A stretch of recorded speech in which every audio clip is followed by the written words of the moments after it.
So students, let's start with Ohm's law. As we have already seen that current को हमने drift velocity से इस relation से बांध दिया था, I बराबर नावेद। और अगर हम I को नीचे, A को नीचे ले आए तो ये क्या बन जाएगा हमारा J। तो ये हमने एक फॉर्मूले पर बॉक्स लगाया था, इंपॉर्टेंट फॉर्मूला है, NEVD, that is current density. Also I taught you electron mobility. Electron mobility क्या थी? It was the drift velocity attend पर, इलेक्ट्रॉन की बात चल रही है, होल की भी होती है पर होल हम पढ़ नहीं रहे हैं, सेमीकंडक्टर चैप्टर है नहीं। Drift velocity attend per unit electric field. Now अगर आप ऐसे इसकी यूनिट देखना चाहें, एसआई यूनिट, तो यहाँ लिख देता हूँ मैं, एसआई यूनिट अगर देखना चाहते हैं, क्योंकि इसकी बड़ी यूनिक एसआई यूनिट है। Why? Because I am tell you, ये तो मीटर पर सेकंड है, पर इलेक्ट्रिक फील्ड की जब आप न्यूटन पर कूलम यूज़ करते हैं तो ऐसा यूनिट नहीं मानी जाती है उसकी। आपको इलेक्ट्रिक फील्ड की ये वाली यूनिट यूज़ करनी पड़ती है, वोल्ट पर मीटर।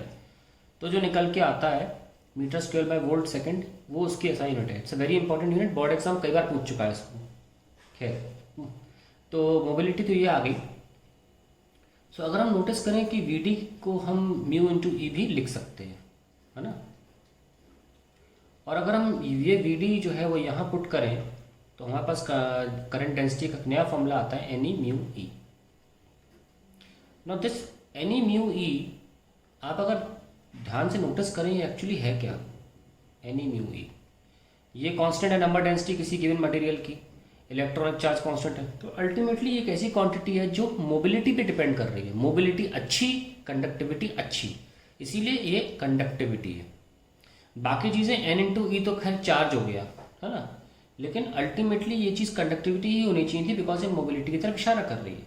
तो ध्यान रखें, हमारे पास पहली बार कंडक्टिविटी का फॉर्मूला आ गया, इसको हम सिग्मा से दिखाते हैं। ये स्मॉल सिग्मा होता है, कैपिटल सिग्मा सबको पता है, इनके ग्रीक में भी कैपिटल और स्मॉल होता है, ध्यान रखें। खैर, हमको ये सिग्मा मिल गया, तो अब हम इसको अगर रख दें यहाँ पे J is equal to sigma E, तो हमारे एक बहुत इंपॉर्टेंट फॉर्मूला आ गया। लाइन से देखो, फॉर्मूले बनते चले जा रहे हैं भाई, बहुत इंपॉर्टेंट है, एग्जाम में आते हैं, ठीक है, केसेस भी आते हैं।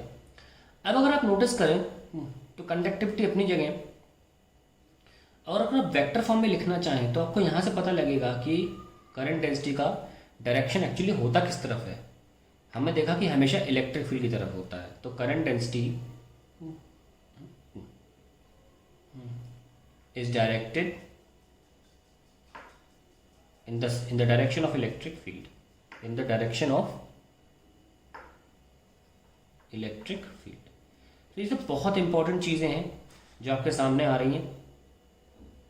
अब हम बात करते हैं, इसको और आगे बढ़ाते हैं। एक और नया टर्म आता है हमारे सामने, जैसे कि हम पहले भी बात कर चुके हैं उस टर्म की, तो बहुत ही इंपॉर्टेंट टर्म है करंट इलेक्ट्रिसिटी में, which we have already discussed about resistivity. We have not discussed it in detail, but just terminology बताइए कि resistivity is an inherent property of material which gives us the measure of the whether a material is good conductor, bad conductor, insulator or alloy।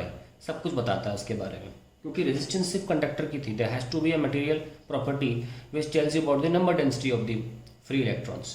so resistivity was that denoted by rho, and it was resistivity was conductivity का reciprocal। बहुत obvious बात थी। now हमको पता है resistivity का unit ओम metre होता है, ऐसा यूनिट ओम मीटर होता है, और ये हमको 10th क्लास के फॉर्मूले से पता है। Rho is R L by, resistance is rho L by, जो हमने 10th क्लास में पढ़ लिया था। तो हम ये मान के चल रहे हैं कि 10 की चीज़ें आपको बेसिकली इतनी पता होंगी। नहीं पता तो मैंने जैसे लिख दिया यहाँ पे, तो यहाँ से आप यूनिट निकाल सकते हैं। Ohm into metre square divide by metre is ohm metre. तो अगर हम जे को रिप्लेस कर दें इससे, तो क्या निकल के आएगा? It was sigma E, and if you can replace it you will get E by rho। so this you have got as the expression of J and E by rho। अब हम एक बात करना है, कहेंगे इसमें, जैसे कि कंडक्टर है आपके पास और आपने उसे पोटेंशियल डिफरेंस प्लस और माइनस लगा दिया, तो प्लस से माइनस इलेक्ट्रिक फील्ड होती है। और करंट इलेक्ट्रिसिटी में when you have an external source, electric field can now come inside the conductor. अब उसके द्वार खुल गए हैं इलेक्ट्रिक फील्ड के लिए कंडक्टर की। और जैसा कि फॉर्मूला हम जानते हैं, इज इक्वल्स टू माइनस का dV बाई डी आर, है ना। तो इलेक्ट्रिक फील्ड अगर ये, क्योंकि पोटेंशियल डिफरेंस है यहाँ पे, इलेक्ट्रिक फील्ड यूनिफॉर्म है, so it will be V by L if the length of the conductor is given as this. ठीक है, so we can write potential difference यहाँ से यहाँ dV I've written as V. You can also write delta V. I've written V by L. ये हमें सबको पता है from the first chapter, and J is equals to I by A. Just keep these two values. I by A is equals to, we can write V by L, और ये रो तो है ही यहाँ पे लगा हुआ. अब क्या करिए, आप यहाँ पे भेज दीजिए इंटू रो इंटू एल, तो ये V आ जाएगा. अब नोटिस करिए ये चीज़ क्या लिखी है, रो एल बाय ए, और उसको ठीक से लिख लेते हैं, I into rho L by A is equals to B. तो ये क्या है आपका, ये रेजिस्टेंस है. सो फाइनली क्या आया, I into R is equals to B, और I proportional to B. Because if you're going to keep the length and area of cross section constant, resistivity does not change. So I proportional to V. और यहीं से सामने निकल के आता है Ohm's law. So Ohm's law क्या, कहाँ से आया, L. From the microscopic study to the macroscopic study, we have got Ohm's law, which is current is proportional to potential difference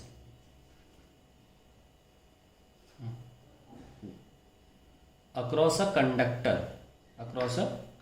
ये बात ध्यान रखिएगा कि हम जो ओम्स लॉ लिखते हैं वो कंडक्टर के लिए लिखते हैं. आप अलॉय भी बोल सकते हैं एक तरह से, क्योंकि कंडक्टर के बाद सीधे नंबर अलॉय का आता है. इन केस ऑफ रेजिस्टेंस सबसे कम कंडक्टर की, फिर अलॉय की होती है. Across a conductor current is proportional to directly proportional to potential difference across a conductor, provided temperature and pressure conditions remaining constant. Temperature and pressure conditions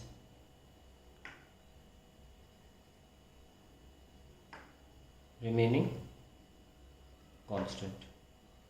So finally we have come to know how Ohm's law was derived. Normally हम क्या करते हैं 10th class में सीधे I proportional to V बोल देते हैं, लेकिन यहाँ पे हमें क्लियरली साबित हो गया कि Ohm's law डिराइव कैसे हुआ था. और ये जो J is equals to sigma E लिखा है, इसको हम बोलते हैं माइक्रोस्कोपिक Ohm's law.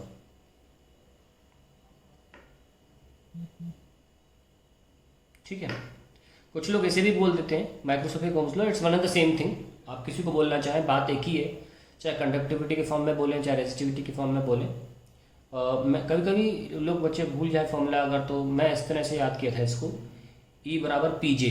मैंने पी जे से याद किया छोटे में, जैसे कि पी दिखता है ना दिखने में, तो मैं आपको भी एक तरीका बता रहा हूँ कि इनकेस आप कभी भूल जाए डेरिवेशन कोई, तो एक कोई कड़ी बीच की होती है जो आपको बचा ले जाती है, और आपको E बराबर पी जे से याद रह जाएगा कि हाँ भाई कैसे लिखना है हमें formula. It was just a normal way to remember the formulas. ठीक है, so I hope you have understood the Ohm's law. Now अब हम इसका वेरिफिकेशन कैसे करते हैं Ohm's law का, देखिए ये हमने लैब में कई बार किया है, बस थोड़ा सा देख लेते हैं कैसे करना है. Experimental verification of Ohm's law.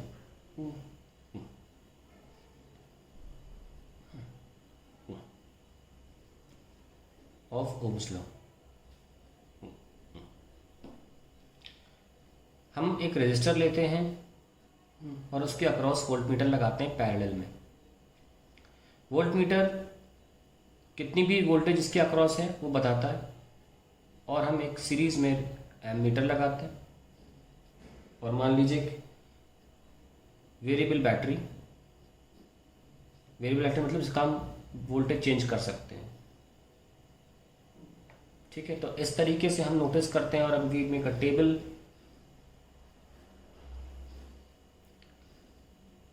जिसमें हम यहाँ पे अलग अलग वैल्यूज पे V पर I नोटिस करेंगे.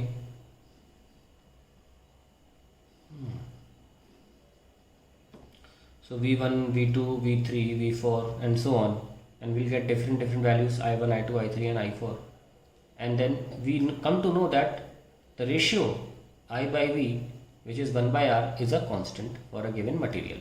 तो ये एक्सपेरिमेंटल वेरिफिकेशन होता है Ohm's law का. और इसका ग्राफ देखिए कैसे बनता है, I versus V. So for conductors it's a straight line.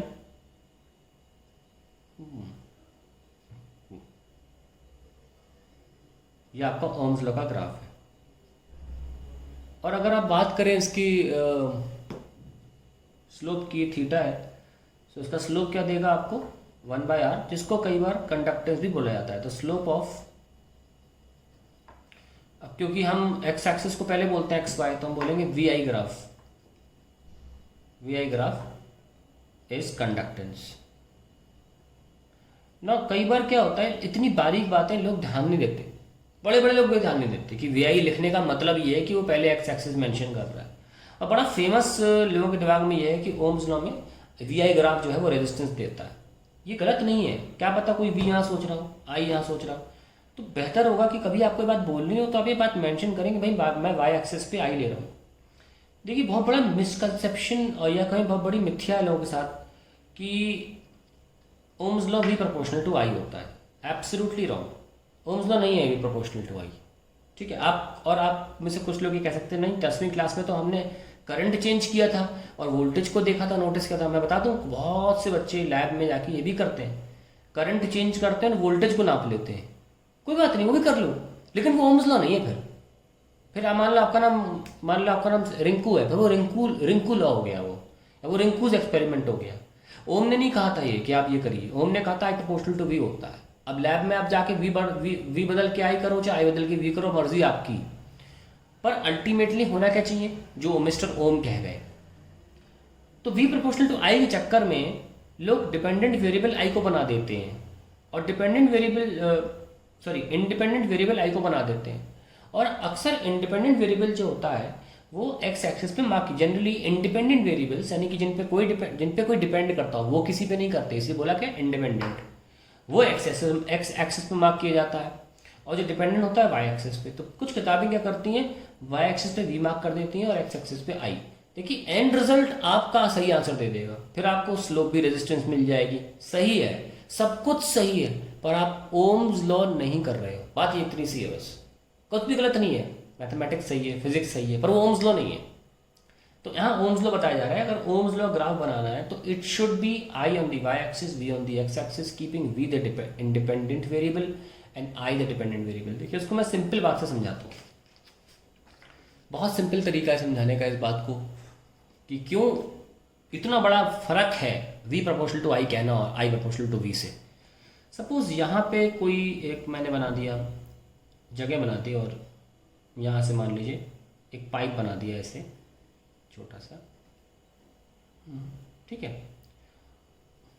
मान लीजिए मैंने पानी भर दिया जो भी है, तो पानी फ्लो कर रहा है नीचे, तो आप क्या बोलना चाहोगे, द डिफरेंस इन हाइट